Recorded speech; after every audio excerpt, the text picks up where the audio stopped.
Bapara na biso yo leki ya mwasi okomema mobali kilikili na ndako boye te ye na ye ke non non il faut tala nanu ke azalaka ndenge nini asalaka wapi comportement na ye yo so mona moto moko azoya oka de Londres ndenge alataka wana penza ke azwi modega tie likolo azoya penza ke non na bamalasu na ye wana akoti penza na parler na bino mère na oluka Augustine o nini o donc yo moko nde kolo mwana azobi ke na oluka ya sa momi na ngai est-ce que moto ndenge yo sepela na ye okobanda kaka mbala moko loba donc cela veut dire que ça na batu mususu yo ko considérer que ça pena voyou akobala mwana na yo te donc cela veut dire que yo pe ozo ponela mwana na yo mwana o ponela mwana no mobile ezali donc biso no tozande tozaboye ko ndima teke mwana na yo bikota kota ba ya ba koti bikota kota donc wana ezali pena profit mutu ndio tozana profit donc eloko mususu na ngawa ko loba o makambo tali ba pasteur déjà nani papa na biso za mwana auti ko lobango donc profit et ça la mangana mutu tu papa na biso don auti ko lobawa ngana ko lobananu ke ye moko pena na ndenga sana plaza azana kati ba profit azana kati ba profit parce que tant yo pe mutu pozo sala pe mo ba business na yo wana pe ba profit zali so profit zali to ko sala business te parce que batu o bazo sala ba business na profit ozana profiter na kati ko sala business ndenge donc profit ezana mutu tu de to te ko loba awa to lobi biso mibali surtout parce que to so to lobi mwasi tozo ko na cadre ya mwasi na mobali ba profit na labaki yango bien ezana de côté mais mibali bazana ba profit trop na basi parce que mwasi aza moto ezali ki ankesaka parce que mwasi yo mto ke kolinga mwasi yo nde mto koyeba ke non mwasi on akobala to on akobala te donc yo nde mto ke na lokuta ebele vous comprenez donc aucun na lokuta ebele pa mwasi kita mwasi kaka tala ka apparence na yo ndenge ozali na ndenge pozo loba akope ko ndima na ye menzoka nde motema na yo moko zaki temozo kosa na yo alors ezaka moi rare yako okutana pena na mwasi akosa yo ngai nde na mona ka pena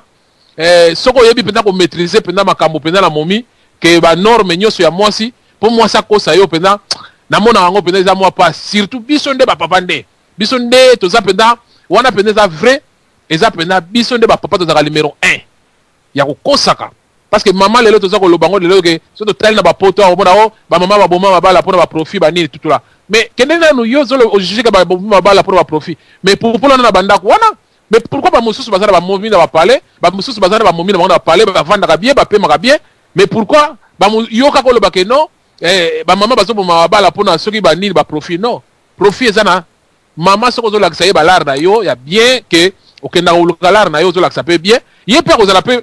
soko na limite ke soko sengie ke mama tala salabo akoboya et utaka mingi biso na papa et utaka biso na papa ba papa ya Paris Belgique partout donc mususu omona ke ba papa ba lembe la vie ye kaka donc boule na ye kaka butu ko kaka bana kaka ye asaka azotanga déjà 4 5 déjà na komi na 600 na komi na 700 na komi na 800 mais non ezalaka te yo boule ba mbongo na ndenge ba mbongo wana ezali bana bazali wana mama fasimba mbongo wana agera kango na ndenge ya bana yo contrôler kande papa to boite yo za mutu ya ko contrôler eza teke no po mama zo simbango ezala teke ono eza ya yete yo papa ozana pona ko contrôler mais eza ya yote et donc eza ndenge wana donc tokenda kana ba profiter biso surtout ba papa ne toza ba profit trop donc toza na ba profit trop ya mingi penda to mekana ko tala ba makabona surtout na ba poto awa surtout ke na ba Afrique ndenge na uta ko lobake Afrique mutu nyos tu aza na profit lelo so ngana kiti na poto awa na ndenge na ko kende kine lelo eza ko tu blague te atako tu parce que eza ba genre na biso te ya ko zwaka peut-être le moi ça libala mais na yebiso ke okitika ka boy soko lobi pena oboto la mutu aza na kati ndako libala na ye okosalango siko moi si on a landini alani ka profit donc profit ezali partout na tous les plans soko ke na kini partout na makambu nyos tu profit ezali donc mutu ko ya alongo te alaksa musapi alo bakeo ngai na za na profiter o boy na bo non tango yo o tchape mwasi na yo na ndako ozaka pe na maloba moko boyo tchaka ngo ya lukuta ya profit po zoye mais misusu simba ekenda pena ke no mobali pa mwasi pa bien atika na fanda kaka yo pe atika to fanda makambo tosi mais ozaki na profit yepe lokola alaki pe na profit donc profit ça na tout le monde même papa na biso za bwana za na profit na ye papa de sifa za na profit na ye mutu nyoso mama na biso mise mama na biso nani mama igeto azoloba ayo azana profit parce que soki azana profiter na memela ye sankara de nkuta soki ya kondima sankara de kunta akoboya ye pourquoi parce que saka mobali lokwa bato nyonso tu donc eza oyo nakoya koloba yango wana merci na zongi silo maloba eboto boto papa na biso Charlie Kashila na intervention kitoko saili biso na pokwa mwalelo na leki ko pesa maloba na papa na biso Roger Kashkashama Olandi penza intervention ya mwana fumu Kimbangu ya lobi ete profit ezali na biso basi pe na bino mibali mara ni ati seta lobi mingi nde ba papa lokuta eleki mingi papa na biso nini yoko conseil bino mibali na bolingo lokuta boyaka nango pa ya biso ba mama papa nanga Roger yo lobi je t'aime après kaka je t'aime wana pianga desa mama pesi lobi 1000 euros apesi lobi kuna tango bongo sila otalisi yango na papa na biso Roger ni ata c'était pas ya ba collègue na yo mibali na lokuta papa yango boto à vous la parole boto na yo mama na biso Iget. Avant na kota côté na répondre nanu mon frère Odon parce que à kota ki na banda la nanga biente na lobaki na pesa ki contexte oya c'est-à-dire mubali soki mubala zo sala o mwasi akokimaye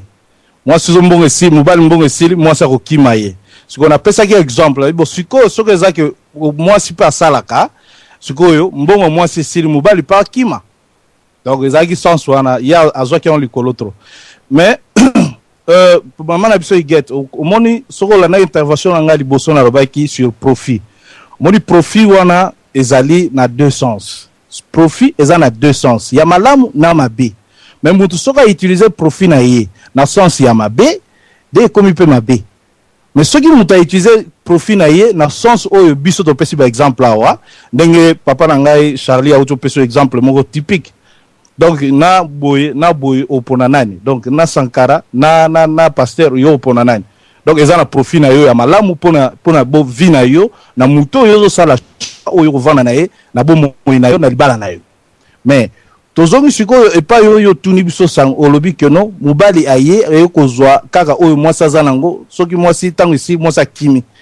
mais yango na sikoyo ezana senso ya profit ya mabe. Donc, profit à mabe, moutazoya, pour un objectif, là, moko songolo, pas pour longtemps. Donc, ça dit, aïe, azui, accueilli, mais ça sans avenir. On est comme profit à mabe. Mais profit à sens, il y a bien, na moubali, et cause à la moi, ça zananda kunaye, mais moubali, on a zananda kute. Cela ne veut pas dire que ceux qui moubali, on a yé, au vent, na moi, si, ça dit, pas monnaie, na ba bien matériel. Té. Et koko za la pe profit à bien parce qu'il y a zanangote. Yo so mona bana batambongo babala ka bata pauvre. C'est rare. Babala ka bango na bango pour ba dépense moins. Donc ça dit ezali pe bien. Ça y a zanangote, aya kuta moi ça zanango. So ka utiliser profit na yé na sens ya bien. Ke ba vana na yé malgré bozu moi si na yé, moi je ne vois pas là où il y a un problème. Donc problème aux alawanate, moi si et sali que na parcours na yé à vie nzamba pambolié mais na parcours on a vie nzamba a tracé yango que akutana mbali moko boy aza peut-être sans papier il y a déjà na papier aza peut-être na sandaku et il se peut que bakutani sikoyo mubali wana alingi na moi si on pas alingi na mais siko se quitte à la personne ta oya kuti muninga za na ba bien aye ba sikoyo ye amour nini ya ilagi nango so ga utiliser profil dans sens mabe wana ne ko mabe. Mais ce qu'on a utilisé dans le sens de bien, on peut pas boti bana pe, activité pe mususu ye pe isusu ebele. Alors, profit on les associe à ma bête. Au moment que profit on les a bien. Donc tous aura tendance mingite na mo wana profit, le ko les a sens moko négatif. Parce que mingi na biso batamangala, so ba lobika profit, donc ebimi le la négativité moko boy. Té profit cause à la positif, profit cause à la négative. Le lot soki tozu pays moko le la Hollande place ngana zaliawa. Bagi ko s'investir na Congo batongi ndaku ba immeuble kuna batongi basali ba société kuna profit ezali en Congo na profit ezali pe côté ya ngambo ya Hollandais parce que ba ko bénéficier pe na o ba basali kuna ba ola pe kuna basali bango kuna bazo bénéficier pe pour ba travailler bazo sala kuna donc profit ezali tous les deux camps. Mais ce que ceux qui ont du sens gars profite aux utilisant d'une façon négative n'a pas pensé na biso parce que biso to utiliser moi ba mo ebele na ne na biso etambola petro na batu na biso la communauté na biso et ça dit que profit so gars o te di yo zo profiter nanga oh mais na ko profiter na nenga malamu yo za avancer na ko loba ndeko nanga za na mon frère azana domaine na yemo songolo o ya sala na zali mur na domaine wana ngai na ina banda peut-être business mogo ya jarwan je dois m'en profiter na mon frère parce qu'il a yebi déjà marche ya makambo ndenge sala maka ate yangai atanga na ligne c'est déjà profit ya malamu mais ce que ezali que na yo okangama na ye pona sutiraka ye balar na ye banini wana komi profit ya mabe. Voilà. Donc oyo na kwa ko bagisa na sens wana mingi ezali yango mais na ba mibali oyo bazana habitude c'est-à-dire nzamba pesa yo makasi makolo maboko otambola na chaise roulante te et que ovana na palais moi si na yo comme lokola ya salelaka yo ezali mama igete ezala makambo mususu ezalaka ya kokola ndenge mon frère Odo utoloba na yo wana parce que dignité ya mobali ezalaka te que olati boyozo bima merde ni tanga na plan moko wana te. Moi ça a resepela jour à liboso deuxième jour mais akokoma quelque part place ya mona rapé baninga na ye bazali azomona sikoyo ye mwasi muninga na ye mwasi azosenga nde mobali ya bimisa papa pesanga na no boye na sala boye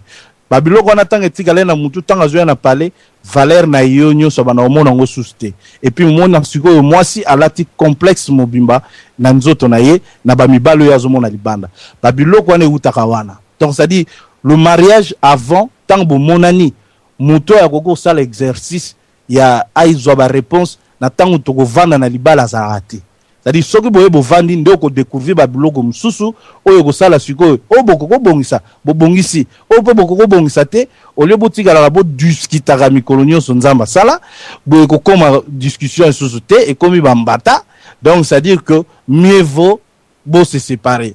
Donc ça dit bo ba mabala oyo ezali que bo sangai peut-être les gens ont ya zambete ya tsaki bino te bo yaki na ndenge na bino ya ba profit négatif et aboutisaka toujours na ba makambu wana kaka. Donc merci maman maman la biso Iget nazon solo maloba po Odo alinganga na loba mingi te po kozanga maloba. Merci beaucoup. Eboto papa na biso Roger Kashama toleki ko pesa maloba na papa na biso Odon Pambu Olandi ba développement papa na biso Roger elongo la papa Charlie Kashila nini yo ko bakisela biso na ngambo ya papa pe na ba mama na thème na biso bolingo ya intérêt. À vous la parole papa, merci beaucoup. Merci maman Iget maloba boye. Je pense que na ba ki déjà que bolingo toujours nde tolingana ka par intérêt. Mais intérêt ngo ezali na positivité pe na négativité. Déjà na démontrer ki yango. Mais intérêt ya mabe ezali ya ko nuire muninga. Ça veut dire que pour couper court na meka ko synthéser nini intervention na ngana loba. Eloko muninga zo lingate oubien okoki ko sala okoki ko misala te ba sala ngo muninga te. Pour na rakisa te ki yango ne intérêt. Ça veut dire que soki ngai na lingi ko dépenser pour na mwasi yo ngana balité ya te ngana zwa mbongo na ye parce que mama Iget omona lelo ona na diaspora ba via batu mingi simba te okoyeba te place ni yo kende ko mikanga ozo comprendre tant yo kei pa ya mwasi ya batu apesi yo bolingo na ye mais yo yaki pona intérêt po yiba ye loko mombo a dépenser pona yo apesi yo ba mbongo na ye nyo so sala na pasi na retu yo kini alakeli yo apoko kanisila noko na bino moko boboka nga endo ki kala meza yete weba via place zo beba eliko bake kende na mo moko ezali sincère liboso ya mutu. Moi je pense que ba mo mingi ya profit mabala ne ewumela vraiment te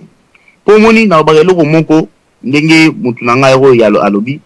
na c'est pas un artiste musicien moko alobi ke mutu azo ya ko boma mutu ayeba ke mutu azokoma ebembe kala mingi te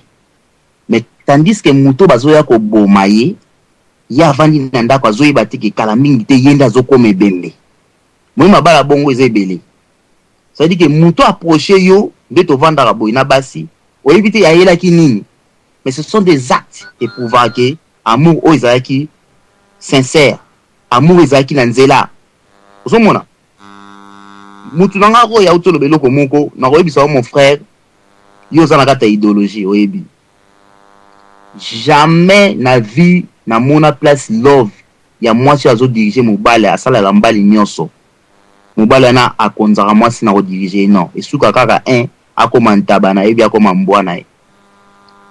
pona nga eloko wana na éviter kango na marque moko un donc oh donc ne ko arriver même pas komitika moi ke po moko ko malelo mwasi ndenge lobaki lelo mbala mwasa ko tanga ko leka yo be mbala ko tango mais mbongo mbala ya toujours na na kilo pa ya mwasi mbongo mobali na kilo mwasi akoza na 1000 10000 100000 mais mbala ko bisaka $20 a pesi mwasi a senti jour mona kata motema na niveau moko impossible. Donc tozoloba ke soki mbala azwi mbongo esi na maboko mwasi akoko kima, mais soki mwasi azwi mbongo esi na maboko mbala akoko kima te, parce que yo mto ndai ko bala mwasi aki ko bala yo te. Donc so mwasi aza na mbongo esi na maboko mbala akoko kima te, parce que yo mto ndai ko zwa mwana bato en charge. Yango bazoloba ke bapesi biso amour, mais bapesi basi soumission. Yango abike ngai nana eloko moko onga na lingaka soki soumission wana eza te, respect eza te, atozongenga lokwa minzoto likolo nde bakatoli baloba tokopalangana. Ça veut dire nalingana za na assiette nanga, ça veut dire là où repose la tête du chef. Donc ça veut dire que j'ai mes droits, j'ai mes lois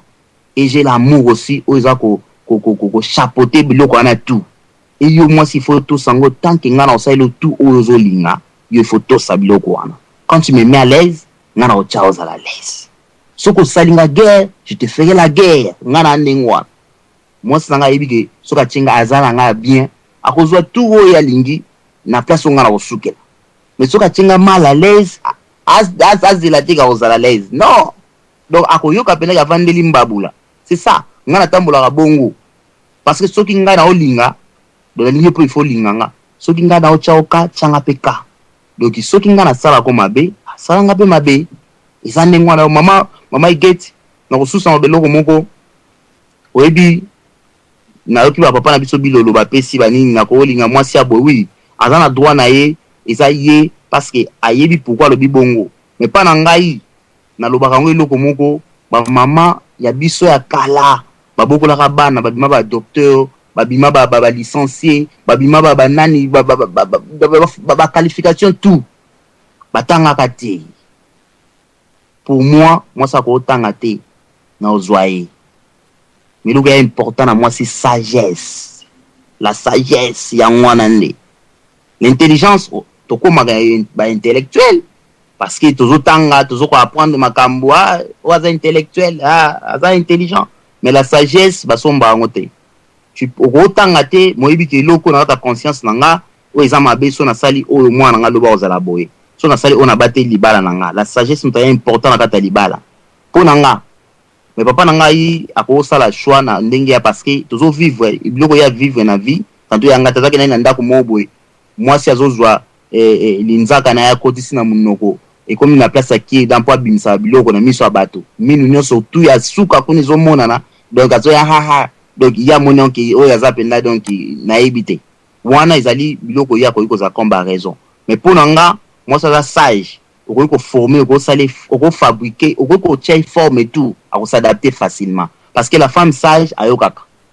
femme sage akanga makambala moko mama ngai ni ko na ndako tandela ngai mbetu so na ina kutanda ko boy awsala mais moi je suis intelligent keba parce que tanga ba classe belé basio na mona bango bazwa mbai msuneti bakombi loko donc yana ba risque na ngope na vite ba zoate mais ya ba risque. Alors maman get oyibo lingo toza koloba même ba pasteur et belé na bolingo intérêt misuba ya ba déclarer bana na bango mona pasteur comme na eka chama Roger Kachama pasteur mo otala mwana ya Roger Boti mwasi na mwasi na ye otala mwana comme na ye Rodrigue Munyongololo ozo comprendre ça dit que papa Kachama Muluba Munyongololo soki Rwandais soki nani soki mutabukavu wa kote kuna kombo pona nini passer aina poto a limiter nzambe na ye ake kozwa mwasi msupo na profit apesa mwasi yo ya ye donc mais soki ngam to eko kutanga na kabongo yo pasteur ça dit que na obala mwasi no makasi soki na balaki na nte po mwana wana ngana déclarer okuluka place yo ko botola na préfecture donc biloko nyonso mimi to ko betango un mois to continue ta profondeur ya mpoke tokoloba po passer yango pe komone yebani batu pe ya France ba yebiye mona tangi awe zate nzamba sala ke pe makasi mais nzambe na ya ko pesa e dokite nzambe na ya tindiye akende ko mwasi na kende dibala pour faire c'est la frère moko église ba kende ko zwa mukanda po mwana wana ba déclarer ya ye po mwasi azwa mukanda ya 10 ans akwa vana na poto ya bolinga profit siko nzamba ngo zo bela chaque jour otandi maboko likolo mais tandis que kuna yo tindi mwasi na yo mais soki nga frère omona makambo ekomi réalité comme ça ne touchez pas mais wana esalamaka na biso ba frère na ba pasteur yo oyoka ngo ndenge esalaka na motema nga nazwa sikoyo mère comme ça yo sepela donc bolinga profit efutaka toujours mabe siko mwana wana tikali wana soki yaki ngai na déclarer mwana wana yongololo soki munyongololo akangi kombo na nga bokolongolaka yango te tia kokufa comme ça tikeli no griffe moko ya kombo ya ofeli na famille botali mwana liboso kashama botali mwana mibale kashama koma ya misatu munyongololo comme ça lwa mama zui doki kende bota su kashama ya 4e kashama munyongololo kashama dozana 3 kashama plus munyongololo moko yanga pe kombo na kolongwa te donc tokokende ba angle bele mama get tokozonga ka komona ba réalité muso ezo sama libala profit eza mabe même bino basi bolinga mibale bele na ba mu intérêt mobali mususu mwasi muso mwana zui mobali lelo abimi na ye encore ba mibali muso mwana ameleli e biloka bokoko mama Monique place ande ko lingande yango wana azo kabila mobali po yazwa kabiloko mususu ba mama mususu bakonzo bana mike omona mama ya 70 ans azui mwana moko ya 20 ans amour intérêt comme ça mwana wana azongisa kana âge à 18 ans hein papa mususu akozwa mwana 18 ans po mwana kazongisa ka timu ko mususu kotika likola mwana okay okufili wa mungu ako même ko koyeba akufi na nini ote appliquer crise na salle de bain boka maka mwana te appliquer crise na salle de bain appliquer crise na salle de bain bota la différence à âge ya mwasi na mbali bomona ke différence ya munene niveau mwana o memela ya Porsche tanto ya za grand car ekoki ma course na Porsche ndene bomona atika laki pemeke ya akufi mbira ya kokweya boy soni pona ko expliquer ote akota ikaka babete kibota te bolingo intérêt lukaki yango po mwana zongisa o makila na nzoto voilà que kotika la kuna c'est un peu ça liwa ya soni liwa onzamba kobeta fimbu tanto alors mama get zo mwa maloba po tokobimisa ba angle bele tito wa kolala pamba eboto papa na biso odon pambo niati lobi biloko na motuya otalisi vraiment na tina oyo tali libala pina ba femme sage na kati ya mariage toleki kopesa papa na biso JP Ukanda olandi ba intervention papa odon nini yo koki kobakisa eboto papa JP à vous la parole. Merci mingi mama Iget. Nalandi mwana mayele. Nalandi pe papa Roger Kashama. Namondi bango mibale bazoki na nzela moko. Mais ndeki tola da bango kaka na ba radio bazala la moi talaka yo moko mama Iget oyebi bango. Mais sinon bazaba na mayele. Bazaka na nzela moko. Donc c'est-à-dire que profit pour nangai ezali ko profiter na ndenge moko ya bien. Na ndenge ya bien par exemple ko profiter par exemple mutu moko azozwa sagesse parce que to senga kana nzambe nga personnellement tango na bondelaka na senga kana nkolo na ngai apesa ngai sagesse parce que eloko leki nyonso eloko leki richesse eloko leki sagesse na mbongo ezate na senga na kolo apesa nga sagesse ndenge baleki na ngambi balewa ba utoloba na papa na biso Charlie Kashila en tout cas na sepeli mingi vraiment na ba intervention na bango baza vraiment baza na sagesse moko ya makasi kaka moi ba nuance moko ya mike eloko na zoloba ko profiter ndenge ko profiter ya mabeza ndenge ni ezali ke yo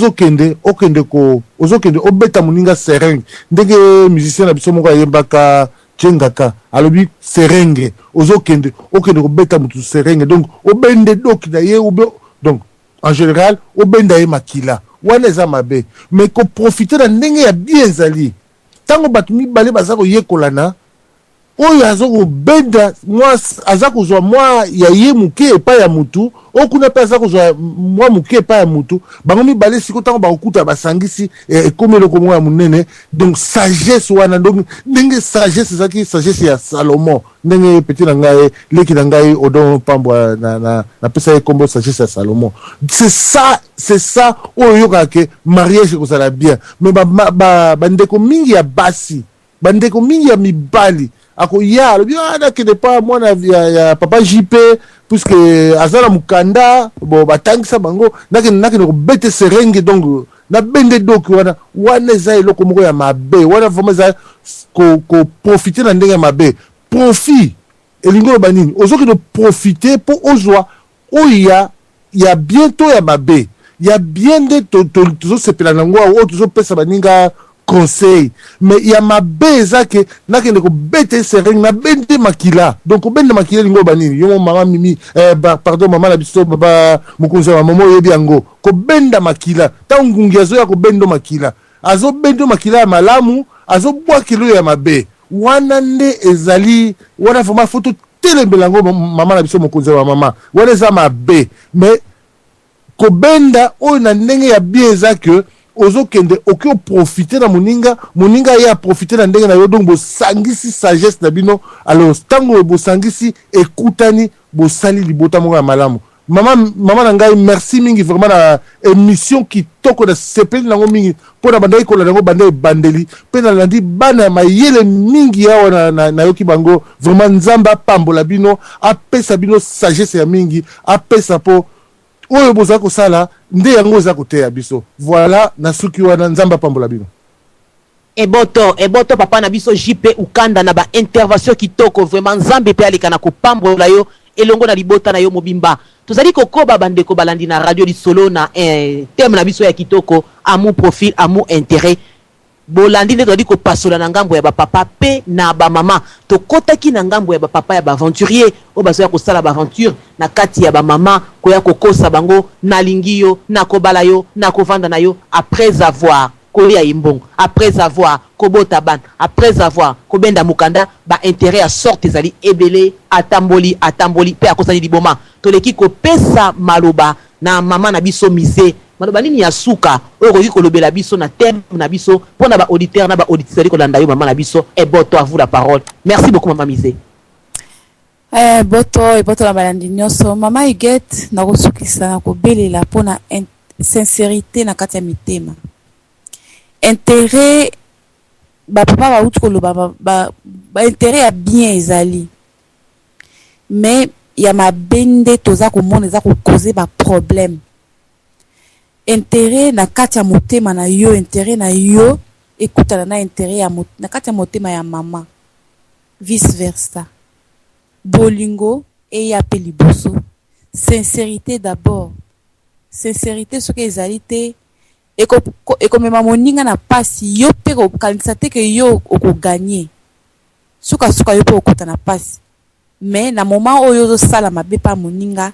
na lero ya yebi te yo miyebi mabe na yo ozomona ke oyebi oza gang mais après mabe na yo mpe komona na après nyonso koyebana okota mpe na vie ya pasi mingi baganyaka te bakasala baganyaka mais en fin de compte okuta ke non operdra mpe ya mingi ya kosaka na kutu te et soko otali malamu vi na yo okokende liboso mais bato bozala bango pembeni bayebi na kati na bango yo nani yo ozali après okomona na yo moko na kati na yo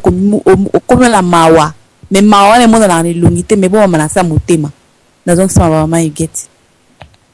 kitoko solo mama na biso mise na intervention novema ya kitoko toleki kopesa maloba na papa na biso Joachim Zambwana nde na sima mama na biso Iget ko répondre na motuna ya papa na biso Charlie Kashila papa na biso Joachim nini yo ko lobela biso comme maloba na ya suka na conseil kitoko na etali amour intérêt et pas ya papa pe na ba mama à vous la parole merci beaucoup papa merci bandeko ndenge na sili kolanda bino nyonso opinion ya mutu badebataka yango te mais oyo yanga conclusion na kopesa ezali ete vraiment ba biloko ya ba intérêt pona ba oyo nano ba bali te to ba o ba bali pe biso nyonso tosala attention que monde eza ko tourner na angle mususu na mikolo yo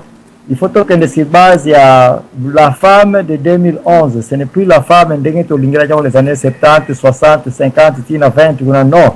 parce que technologie ezo changer makambo belé ba bureaucratie eza ko changer makambo belé moi si barole azalaki kojouer dans le passé te lelo akomi kojouer yango moto esali ete changement oyo eza kosala ete soki okangami kaka na babiloko ba intérêt okosala libala ya kitoko te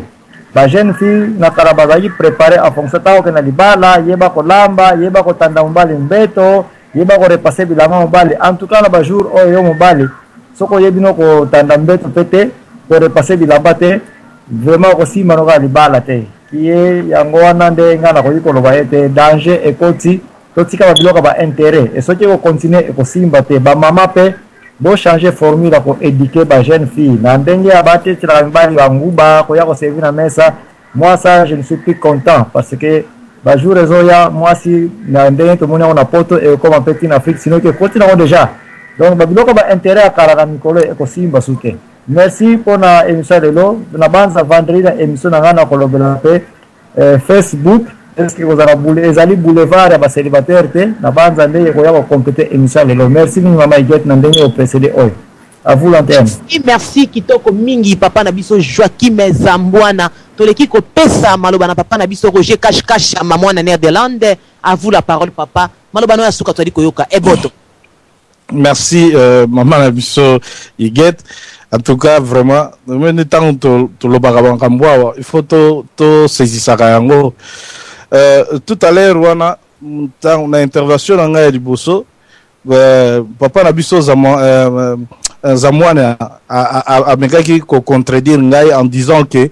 moi c'est atangate atekaka makala atekaka dina na ye mais baibo batela mbongo ba ovana libala avana libala malamu mais sikoyo ye mo susu auto loba tozana mondo yo ya sika c'est-à-dire que technologie eza ko avancer donc c'est-à-dire par là linga loba que moi si phase à l'instruit moi si phase à la nini boy zomona donc oyo eza radio tant toloba babiloko oyo toloba yango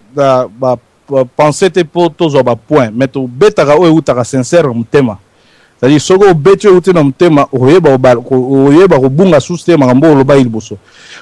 omoni intérêt na bolingo nalobi yango bien ezali mabe te na mutu oyo aza koutilize yango na sens ya malamu oyo mpe aza koutilize yango na sens ya mabe nde yango omoni ekomi mabe mais soko ozoutilize yango na profit ya entre bino mibale oyo aza bénéficiaire oyo mpe aza bénéficiaire donc ekozala kaka bien mais soki outilize na sens ya mabe en conclusion yango wana mama Iget donc soko outilize yango na sens ya mabe nde ekomi mabe alors conseil ezali na baoyo basalaka yango batika parce que ekoaboutir na rien po yango wana ememaka lelo oyo oyoki ba désastre na kati ya ba couple oyoki lelo ke non te neti côté ya ndeko na biso mama mise na mboka na bango makambo ne sa amra trop na mboka mususu ya côté ya Liège moni mobali azui mwasi na azui bana adini na bango na mai likolo nini ba makambo wana donc c'est à dire aza susu na makoki te mais mwasi na ye akomi kobima na mobali mususu mais na ba makambo wana nyonso oyo tozolobawa mais la plupart ya ba makambo wana ngana na mona te que tolobaka bien awa mwasi akimaka te mais ngana koyebisa bino ba mama bozali wana mwasi akozala akimaka te be basi bazala ba politique ya danger c'est-à-dire azana besoin kimate pour ça mobulu akozala pe yo za pe tozana musala mais azalaka na ye déjà soulagé na masolo mususu mais yo pa na yo zaka lokola bozakaka mais ce mobali azalaka soka koki na yesusu te amoni ke ba mère délégué belé nde mona ke pesa ke no mibali bakimi mais moi si soka bien zo ba arrangement na ye akosala yango très bien yo kasi moi si po a tricher faut kaka kima ndako libala akoki mandaka libala te elle peut le faire même na ndako libala donc bimaka ke no mibali batwakima kabasi mibali bakima kabasi non c'est faux ça na ebisamo makamwana makambe belo eza soko lelo to zuba téléphone tant mususu to tia ngo boy batu ba benga ba pesa ba témoignage mais bokanga matoyi peut-être to mona na bakishasa wa moi ça ke kosukola banaki na osukola na bakikoso to yoka ba masolo o akenda kizandu banaki na kizandu mais avana na ndako ya libala azali pe na ndako ya libala azonga pa vani na calme avani pe na ndako ya libala mais soki mobale alembi asali mabe amoni ki alembi na ye alingisu libala ona te ya biso ye bana kapolele soit atamboli na ye soit akomi osala kotricher ezomonana mais bimara eno mobali nde mutu ayaka na profit et pas ya mwasi ya koprofiter na ndenge ya mabe après akima non donc c'est loin de là quoi donc ezaki moi conclusion moi muke il faut toyebaka ke ko profiter na mutu na ndenge ya malamu pour na ba intérêt na bino mibale ezali bien ce que ezali que quoi aboutir na quelque chose pour na bino mibale ezali bien c'est comme un exemple typique na auto pesa ya papa Odon awa donc ça dit que masaza na ba domaine o ezali ce qui lelo na lingina s'appliquer na domaine na ye na koya epai na ye a diriger nga ala sangai c'est comme ça qu'il faut faire pour la boye ben inconvénient za boye banini za boye à ce moment on a profité pas na ye mais ce que ça a profité mabe na bana roya kaka na ye pas na soutirer na ye pas na soutirer na leki on a profité mabe donc c'est ça quoi un peu Donc en conclusion, merci beaucoup. Eboto papa na biso Roger Kashama toleki ko pesa maloba na papa na biso Odon Pambu Motema mère Nicole nini yo ko pesa biso comme conclusion na ya suka na thème na biso ya poko mwalelo amour intérêt. À vous la parole. Merci beaucoup papa. Merci maman Guette. Conseil à suka na kopesa na remercier na bandeko tout ndeko nanga Roger papa Zambwana papa Bilolo papa Jean-Pierre Okanda Charlie Kachila maman Misé papa DSV papa na biso papa Mbele Isaac et na lobby déjà DSV na maman Solange pe na yo maman Guette. Conseil nga opie ezabo bandeko basi bandeko mibale soko sentir moi si azana profit pana yo yeba yango azalo kwa bomba retardé olingo lingate mukolo ba biloko nango nyonso kokoka. Ça veut dire que ba pièce nango nyonso ba montaka bombe kokoka ekolela na sambetu so elena sambetu te elela na se ya cuisine na yo beko il faut panza ekotika on lembo omoni mubala na azoya na profit talela bien bo sololi azo changer te yeba ndeni ya kozo ba disposition na yo sinon te okotika na choc un jour ba AVCP comme biso pembeni na poto. Donc ibolingo profit eza mabe profit malamu ezali pona bolamu ya yo na ye mais bolingo profit oyo mwasa yeli na profit ngai Roger yebi même ami mama Iguette pour émission na lelo ami sorto vanda na nga donc nga na Roy bana toyebani to que presque ba 20 quelques ezali até donc c'est un ami d'enfance donc to soana te to bunda te et le remonter c'est difficile pour vanda na ami boye bozala na collaboration bo moko c'est difficile donc c'est aza famille apena famille pananga elingo banini massa nazo pusa na pana yo moi si na yo pa aopusa na pana yo mobala zo pusa na pana yo soka za na profit bokoki kokeni musika te na pesi concept zo boma libala na kata profit ndakoki kotiela mutu poison moi so ko kutwa na mbongo ebele azoyela mbongo wana c'est facile la boma yo mobala iko kuta oza na mbongo ebele azoyela mbongo wana c'est facile a tielo poison kende c'est-à-dire mutu aza na profit na mutema na ye atalaka intérêt mon côté oyo ezikoza en dehors ya oyo azokanisa akomaka aveuglé akosa mabe facilement. Mais bolingo ezali ya solo ya sincérité bandeko soki bozala bolingo ya profit wana botika yango linga muninga na mutema na yo na circonstance nyonso boza ko parcourir na vie ndima yango nzambe ndi mtazo sala nzela mutu te mtasala ka nzela nzambe mtasala ka nzela e boko zwa pe akopesa bino oyo mutema na bino za kolinga. Mais soki bozo sala na bolingo ya profit ça veut dire que yo zo ka sento zo lia mwasi po yango ba miso bazala ko omona atati oyo azwi pa ya mwasi yango nde oyo elekeli ye metanga kobima mona akoisi mbongo ba yibie mbongo koleka oyo azwa pa mwasi. Donc bolingo wana vraiment maman Guette na été thème ale so ezanini to ko loba trop même ba pasteur ba kena déclarer bana na bango po mwasi azo mukanda to tika yango yo kobo kenda olinga muba mundele po bota na ye ozo mukanda makila oyo nzamba pesi otiki en quelque part po ozo mukanda eza mabe yo pe oyo mwasi oyo linga okepa mundele kwa na dogi te na kende kaka oke ko linga mubali azade na dogi papa Charlie lo baki yango bokushe na ye ozo mwana do pesa ka mwana okomone dogi do wa ba yambona bana mimba ba botama na dogi mona linga ba papier trop asimba ka ba papier na maboko parce que boluka ka ipo na dogi te zwa tana yo nzamba ibi pourquoi me maki na poto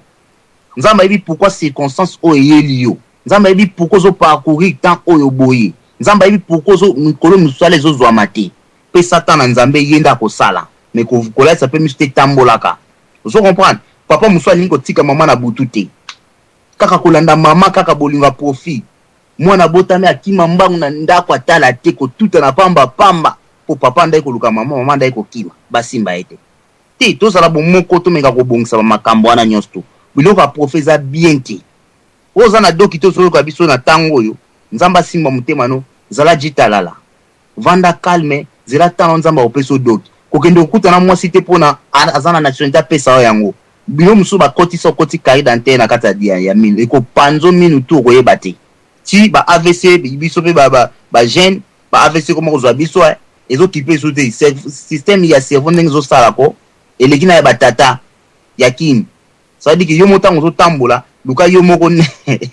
mama miza boyango mais AVC zo sala na ba gêne donc so mutu ekangi vimbi boum AVC sili omona roibwa amoninga aobenga nga DSV amoni DSV aobenge papa Zambouane amoni mama igeta benge mama mize ça veut dire bouleversement total na kata mutu aroi yango baninga ona nezwi biso te to vanda calme to vansani esimbi te libala mama keno mupanzi ngana vana mupanzi pona omona olingi ngai te esimbi toyoka ninga nayo toke na bible to nzamba beka pona dilte pona boy non ozwela ngana profinga pe na otalela yo ça veut dire ngana commander na système ndi na idéologie zali na sali moi tante nanga na simbi arme yo pe sala ya yo simba arme na musika totala na kasikodo na ovesi yo pozo vesi nga olinginga tolingani obebisi na ko bebisa donc c'est ça ya pour dante mais ali loko moko ezali pananga naturel quand tu m'aimes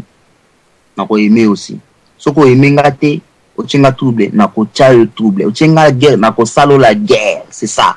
alors mama iget nzamba pa molo to asuna minga olobate nyonso chez lobama ki ya malamu to définir to koti to décortiquer et suka nanga kaka bolingo ifezala entre biso na ba maman tozo bala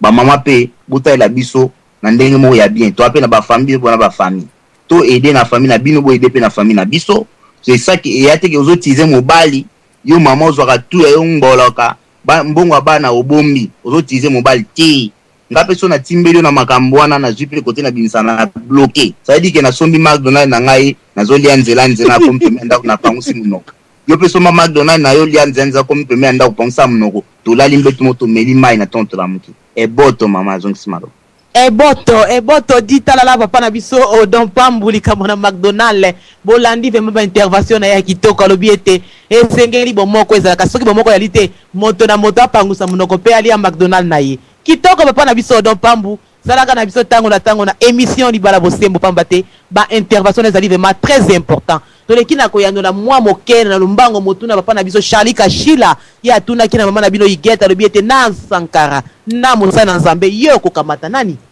bango mibale basali bobele batu kasi eloko ekofe échouer moko na bango misala toke na chemin ya libala to bala na kapoto zana na paix na fidélité na transparence bolingo kati na biso to bana kapese ngeli kotana aspect physique toke na papa na biso Sankara moto alingi barasta na moto papa na biso moto anengo na soki na kamati ata na tamboli na ye partout bakoyeba kaka zali musicien à partir ya barasta wana mais toke na pa ya mosala nzambe pasteur ya katira na ye abimisi identité na ye kazali mobali papa le choix est clair na kokamata pasteur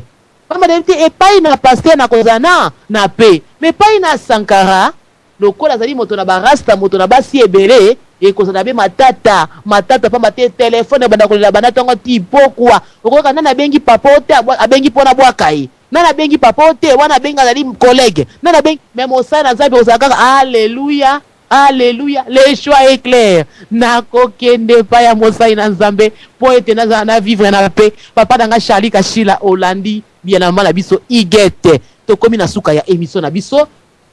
bolanda ki thème na biso amour profit amour intérêt boko mela biso nzela 3 fois W radio di solo soki bosengi ba demande dimanche na ngonga 21h to bandela yango po ete esunga mabota na bino to komi na suka ba remerciement ebe na papa na biso DSV Diana Sulufutu de Wuppertal na bosanité papa na biso Isaac Mbele na leki na kopesa mama mise ba remerciement ya trop papa na biso Joachim Zambouana na pesi ba remerciement na papa na biso Charlie Kashila mwana fumuki mbangu papa Roger Kashkashama na mboka Hollande na leki na kopesa papa na biso Odon Pambu motema mère Nicole na mboka ya London papa na biso Jean Bilolo vraiment ba remerciement à trop na pesi ba remerciement papa na biso JP Ukanda na mboka ya Allemagne to komi vraiment na suka ya émission na biso obosobwa elobeli ezalaki bongo mama na bino HM au carré Iget Mokonzaba mama TGV Thalys double vitesse taille acoustique général la reine nanzela ya masini ekambama ki pe simbama ki na yemei koloba mpema Diana Sulufutu de Wuppertal kimia ya kolo eumela tokutani dimanche na 21h bozanga te na thème ya kafu kafu ciao merci beaucoup. Temerei, nada temerei, por isso não temerei, nada temerei, por isso não temerei, nada temerei.